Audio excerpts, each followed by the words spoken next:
लोकतंत्र का बहाल, हम लोग लोकतंत्र बहाल करने के लिए यहाँ इकट्ठे हुए हैं। लेकिन जनतांत्रिक व्यवस्था में जज तंत्र यहाँ हावी है। हमारा चुनाव बिल्कुल कवल आने को था, जनता अपना लोकमत का प्रयोग करने वाली थी। उसी ऐन वक्त पर जज तंत्र ने एक हमला किया, हम लोग को तोड़ने का प्रयास किया कि इन लोग गोलबंद हो गया है, सारे पिछड़े सारे दलित गोलबंद हो गए हैं। इसकी साजिश करके तोड़ने का प्रयास किया, कमजोर करने का प्रयास किया है। तो पिछले 4 तारीख बंद न्यायालय में यह फैसला सुनाया गया, यह घोर निंदा की बात है। हम लोग इसका घोर पुरजोर निंदा करते हैं, इसी के लिए यहाँ धरना पर इकट्ठे लोग हैं। कितना हानि हुआ हानि की बात मत करिए, ये हानि हजारों करोड़ में हुई है, हजारों करोड़ में हुई है। जो उम्मीदवार यहाँ चुनाव लड़ रहे थे 90% उनका खर्च हो चुका था, बचा कुछ भी नहीं था। और जितनी भी क्षति हुई है उसकी भरपाई राज्य सरकार, राज्य निर्वाचन आयोग को करना होगा। इस आरक्षण के रद्द होने से इतना आक्रोश किस बात से? एक तरफ अति पिछड़ा हमेशा ही बराबरी की बातें किया करते हैं कि हमें भी समान मिलना चाहिए, तो जब आरक्षण अगर रद्द हो रहा है तो ये भी तो अच्छी बात है ना, इसको क्यों नेगेटिव लेना? भीमराव अंबेडकर जी ने कहा था कि आरक्षण एक संवैधानिक अधिकार है। जब तक मुझे आरक्षण नहीं दोगे, हमारे लोगों को आरक्षण नहीं मिलेगा, तब तक समानता की बात नहीं हो सकती है। इसके पूर्व में 100 में 90 शोषित है, 90 भाग हमारा है, जगदेव बाबू ने कहा था। इसके पीछे एक बड़ी उनके मन में पीड़ा थी कि जो पिछड़ों, दलितों, अकलियतों को जो दबाया जा रहा है अगड़ी जाति के माध्यम से, उसको रोकने का एक नारा दिया था उन्होंने। बाबा साहब ने ये भी तो कहा था कि जिस दिन हमारे राष्ट्र के जगदेव बाबू ने कहा था।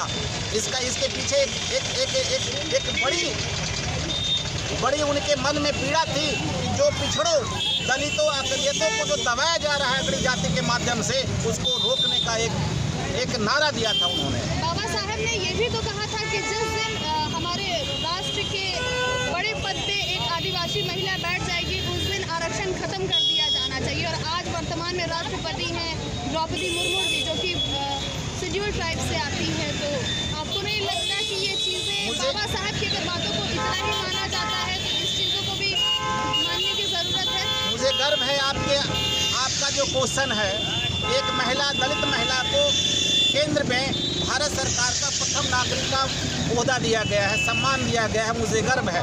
लेकिन यह गर्व बहुत आह्लादित होने की नहीं है। यह जो महिलाओं का चयन हुआ है, यह अपने साजिश तन, अपने कुकर्मों को छिपाने के लिए और अपना कार्य करने के लिए, ताकि हम लोगों को, पिछड़ों को, दलितों को, अकलियतों को दबाया जाए, उसके लिए वो मोहरा बनाया गया एक महिला का। महिला सच में जवान वाली नहीं है, वो जो कराया जाएगा, किया जाएगा उनसे, वही महिला वो करेगी। कौन अकलियत को दबा रहा है? भारत सरकार, केंद्र सरकार। अब देखिए ना, 100 में 90 शोषित है, 90 भाग हमारा है, पर हम लोग 10% आरक्षण भी नहीं मिल पा रहा। कई तरह की वैकेंसियां हैं जिसमें खाली रह जा रही है, लेकिन अगड़ी जाति के लोग उसमें भरे पड़े हैं। उनको 100% का आरक्षण मिला है। 2% आरक्षण देने के नाम पर रातों रात 10% का आरक्षण दिया गया है। लेकिन पिछले जनगणना हुई थी, पिछले 2011 में जनगणना हुई थी, और केंद्र सरकार ने कहा कि यह जनगणना को रोक दिया जाता है। इसलिए रोक दिया जाता है कि जो उसके सर्वर थे, उसको सर्वर कह दिया गया, करप्ट हो गया है। अब गहरी साजिश है करप्ट होने का। जब जनगणना हुई थी, उसमें उनकी आबादी 3.5% घट गई, अर्थात यह जनगणना 6.5% अगड़ी की रही।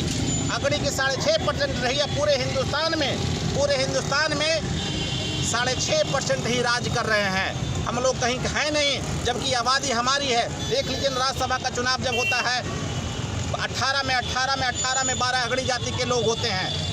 विधान परिषद का चुनाव होता है, उसमें वही होते हैं। विधानसभा का चुनाव होता है, उसमें उनकी संख्या हो जाती है। अर्थात हमारे लोगों को गुमराह करके, ठग के और बहला फुसला के वोट लेने का प्रयास करते हैं। इसलिए करते हैं कि हम लोग दबे कुचले हैं, अज्ञानी लोग हैं। इसलिए बाबा भीमराव अंबेडकर ने आरक्षण देने का प्रावधान लगाया था। अपना नाम बताइए। चंद्रमणि कुमार मणि पटेल।